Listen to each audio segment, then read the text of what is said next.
नमस्कार दोस्तों, कैसे हैं आप सभी। आइए आज हम शिव जी और सोने का शिवलिंग कहानी सुनते हैं। मोहनपुर गांव में शिवम एक चौकीदार था। वह रात भर गांव की गलियों में लाठी लेकर आवाज़ लगाता घूमता था। इसके चलते गांव वाले चैन की नींद सोते थे। वह रात को अपना खाना लेकर निकलता और शिवजी के मंदिर जाता था। रात के समय जब पुजारी जी मंदिर बंद करते तब तक वह अपने काम पर निकल जाता था। एक दिन पुजारी बाबा ने उससे पूछा, शिवम, यह सभी गांव वाले सुबह मंदिर आते हैं और तू रात को मंदिर आता है, उसके बाद मंदिर बंद होने तक बैठा रहता है। शिवम, पंडित जी, जब तक मैं भगवान के दर्शन नहीं कर लेता मैं अपने काम पर नहीं जा सकता। दूसरा, जब तक भगवान बैठे रहते हैं मुझे गांव की चिंता नहीं है। जब ये सो जाते हैं तब मैं गांव की रखवाली करने निकलता हूँ। पुजारी, तुम्हें इतना विश्वास है शिव जी पर? शिवम, हाँ पंडित जी, मेरा विश्वास अटूट है। इसी तरह समय बीत रहा था। एक दिन मंदिर में एक सेठ जी आए और पुजारी जी से बोले, सेठ जी, पंडित जी, मेरे कोई संतान नहीं है। मैं भगवान भोलेनाथ की पूजा करना चाहता हूँ।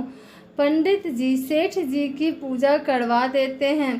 पंडित जी, भगवान ने चाहा तो तुम्हें संतान अवश्य प्राप्त होगी, लेकिन उसे लेकर मंदिर में दर्शन करने अवश्य आना। शिवम, हाँ पंडित जी, मेरा विश्वास अटूट है। इसी तरह समय बीत रहा है। एक दिन मंदिर में एक सेठ जी आए। 1 साल बाद सेठ जी के घर बेटा पैदा होता है। वे अपनी पत्नी व बच्चे के साथ मंदिर पहुंच जाते हैं। सेठ जी, पंडित जी, भोले बाबा ने मेरी पुकार सुन ली। यह सुनकर पंडित जी बहुत खुश होते हैं। उसके बाद सेठ जी कहते हैं, सेठ पंडित जी, मैं इस शिवलिंग की जगह सोने का शिवलिंग स्थापित करना चाहता हूँ। पंडित जी, आप यह क्या कह रहे हैं सेठ जी? यह शिवलिंग बहुत पुराना है, हम इसे हटा नहीं सकते। और अगर आपने सोने का शिवलिंग स्थापित कर दिया तो इस खबर के फैलते ही शिवलिंग चोरी होने का खतरा बढ़ जाएगा। सेठ जी, लेकिन पंडित जी, मैंने निर्णय कर लिया है, आप कोई ऐसा उपाय बताइए। पंडित जी, ठीक है, मैं गांव वालों से सलाह करके आपको बताऊंगा। आप 2 दिन बाद आइएगा। रात को पंडित जी शिवम से बात करते हैं।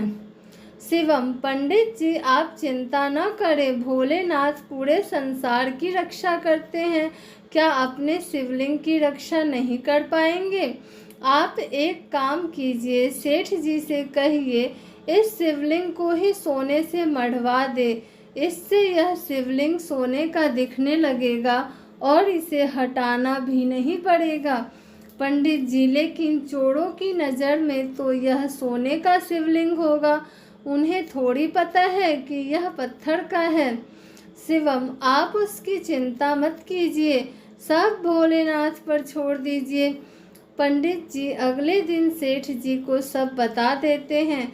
सेठ जी शिवलिंग पर सोना लगाने का काम शुरू करवा देते हैं। 1 महीने में शिवलिंग सोने का दिखने लगता है। एक दिन पंडित जी शिवम को बुलाते हैं। पंडित जी, शिवम, तुम्हारी बात मानकर मैंने सेठ जी से शिवलिंग पर सोना तो मढ़वा दिया, लेकिन रात में इसकी रखवाली तुम्हारे जिम्मे है। शिवम, पंडित जी, वैसे तो मेरे रहते पूरे गांव में चोरी नहीं हो सकती, लेकिन फिर भी मैं मंदिर का विशेष ध्यान रखूंगा। एक दिन रात को शिवम मंदिर के पास से गुजर रहा था तो उसने देखा मंदिर के द्वार खुले हैं और एक आदमी शिवलिंग के पास कंबल ओढ़कर बैठा है। शिवम उसके पास पहुंचा। शिवम, तू कौन है और मंदिर का द्वार कैसे खोला? चोर है क्या तू? आदमी, नहीं, मैं चोर नहीं हूँ, मैं केवल यह सोना हटाना चाहता हूँ, तुम इस सोने को ले जाओ। शिवम, क्या मतलब? इस सोने को क्यों हटा रहे हो? आदमी, यह सोना तुम्हारे कारण लगा है, इसलिए मैं चाहता हूँ कि यह सोना तुम ही ले जाओ। शिवम, आप कौन हैं और ऐसा क्यों बोल रहे हैं? तभी वह आदमी भगवान शिव के रूप में प्रकट हो जाते हैं। शिवजी, मेरे और मेरे भक्तों के बीच में यह सोने की दीवार खड़ी कर दी है तुमने। मेरे भक्त जो भी श्रद्धा से अर्पण करते हैं वे इस सोने पर ही रह जाता है, मुझ तक नहीं पहुंच पाता और न मेरे भक्त मेरे दर्शन कर पा रहे हैं। शिवम यह सुनकर भगवान के पैरों में गिर जाता है। शिवम, प्रभु मुझे माफ़ कर दीजिए, मैं अज्ञानी समझ नहीं पाया, आप तक जल भी नहीं चढ़ पाया, मैं अभी इस सोने को हटा देता हूँ। यह कहकर शिवम उस सोने को हटा देता है। भगवान शिव उसे आशीर्वाद देकर अंतर्ध्यान हो जाते हैं। सुबह जब मंदिर खुलता है तो पंडित जी यह सब देखकर शिवम से पूछते हैं। शिवम उन्हें सारी बात बता देता है। पंडित जी उसी समय सेठ जी को बुलाते हैं। सेठ, भगवान मुझे माफ़ कर दीजिए, मुझसे बड़ी भूल हो गई। अपनी जिद के कारण मैंने आपकी पूजा में बाधा डाली।